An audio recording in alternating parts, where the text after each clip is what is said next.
Situation అయితే మాత్రం. So ఇప్పుడు 3 years తర్వాత వస్తుంది ఆల్మోస్ట్ రామ్ చరణ్ గారి సినిమా అండ్ శంకర్ గారి కాంబినేషన్. అంటే ప్రీవియస్లీ కొంచెం హిట్ సినిమాలు లేవు, సో ఇప్పుడు కంబ్యాక్ వచ్చినట్టే మరి వీళ్ళిద్దరికి. డెఫినెట్లీ అండి. ఆల్రెడీ రామ్ చరణ్ గారికి RRR మూవీ ఉండింది కాబట్టి శంకర్ గారికి కూడా ఇది ఒక కంబ్యాక్ ఫిలిం లాంటిది. 100% క్రేజీ ఉండింది మూవీ, నో డౌట్ దానిలో అయితే. సో బయట ఎక్కడైనా అంటే కొంచెం నెగిటివ్ చేసినా అది జస్ట్ ఏదో వాళ్ళు ప్రమోషన్స్ కోసం వాటి కోసం చేస్తున్నారు తప్ప సినిమా అయితే అసలు క్రేజీ ఉండింది, నో డౌట్. దానిలో ఫ్యాన్స్కి అందరు ఎంజాయ్ చేస్తారు. ఇది ఒక ఫీస్ట్ లాంటిది. ఫ్యాన్స్తో పాటు ఫ్యామిలీస్ కూడా అందరూ వచ్చి సంక్రాంతికి ఎంజాయ్ చేయొచ్చు. ఏపీలో జరిగిన పొలిటికల్ సిచువేషన్స్ రిఫ్లెక్ట్ అవుతాయి అన్నట్టు చెప్పారు కదా చాలా. లేదండి, అది నేను డిస్క్లోజ్ చేయడం కరెక్ట్ కాదు. So yeah, everything is very good. అది నేను చెప్పలేను కదన్నా. బట్ మూవీ అయితే ఓవరాల్ క్రేజీ ఉండింది, నో డౌట్. సో ఎక్స్పెక్టేషన్స్ పెట్టుకోకుండా వస్తే better. And Ram Charan character అయితే చాలా బాగుంది. అండ్ ఎస్.జే. సూర్య క్యారెక్టరేషన్ బాగుంది. స్క్రీన్ ప్లే రొటీన్ అనిపిస్తుంది, మనకి రెగ్యులర్ కమర్షియల్ ఫిల్మ్ లానే అనిపిస్తుంది.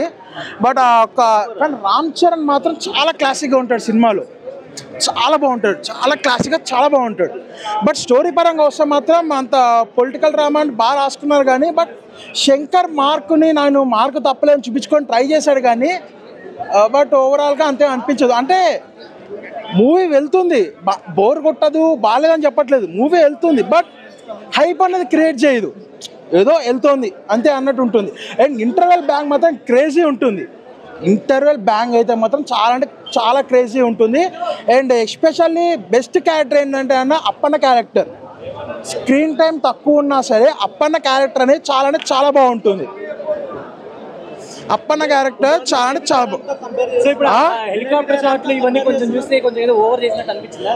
నాకు అనిపించింది. లాస్ట్ టైం సంక్రాంతికి మహేష్ బాబు వచ్చి గుంటూరు గారు అటు ఇటు తిరిగాడు, ఇప్పుడేమో రామ్ చరణ్ వచ్చి హెలికాప్టర్ వేసుకుని తిరిగాడు, అదే అనిపించింది. సో అది కొద్దిగా తెగ వాడేసాడు, అంటే బడ్జెట్ చూపించుకున్నారు. అండ్ విజువల్స్ పరంగా వస్తే 3 ఏళ్ళు తీసారు కదా సినిమాని, కొంచెం ఏమన్నా చేంజెస్ కానీ కాన్సన్ట్రేట్ కానీ చేసింటే బాగుంటుంది అని అనిపించిందా? దీనికి 3 ఏళ్ళు చేశారనే డౌట్ ఉంది ఫస్ట్ ఆఫ్ ఆల్. 3 ఏళ్ళు దీనికి ఎందుకో అని. బట్ చాలా సాంగ్స్ విషయానికి వస్తే మనకి చాలా అంటే చాలా గ్రాండ్గా ఉన్నాయి సాంగ్స్, కానీ దోప్ సాంగ్ కానీ జాబిలం జాక్ సాంగ్స్ కానీ విజువలైజేషన్కి చాలా బాగున్నాయి సాంగ్స్, వినడానికి కూడా బాగున్నాయి. అండ్ బ్యాక్గ్రౌండ్ మ్యూజిక్ కూడా చాలా బాగా వర్కౌట్ అయ్యింది. బట్ మిస్ అయ్యేది ఎక్కడంటే శంకర్ మీ ఎక్స్పెక్టేషన్స్ పెట్టుకోకుండా రండి. ఈ సినిమా శంకర్ తీసాడు అనుకోకండి, వేరే కొత్త డైరెక్టర్ స్టోరీ బాగుందన్న, స్టోరీ బాగుంట్లా. ఇప్పుడు కొత్త డైరెక్టర్ తీసాడు అన్నట్టు అనిపిస్తే సినిమా నచ్చుతుంది అంతే.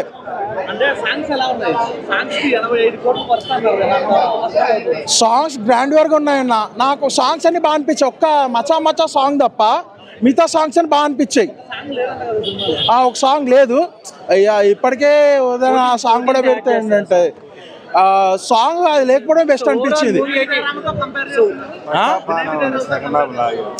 వినయ్ విజయ్ రామకి దీనికి చాలా తేడా ఉందన్న. వినయ్ విజయ్ రామ్ కంటే 1000 రెట్లు బెటర్. అది ఏంటంటే అందులో మాసీగా ఉంటాడు, ఇంత క్లాసీగా ఉంటాడు. యావరేజ్ అన్న. అందరూ రేటింగ్ ఎంత? 4 ఇస్తాం. ఎస్.జే. సూర్య రామ్ చరణ్ ఎలా? సెన్సేషనల్, ఇద్దరు కాంబో చాలా బాగా చేశారు. గుడ్.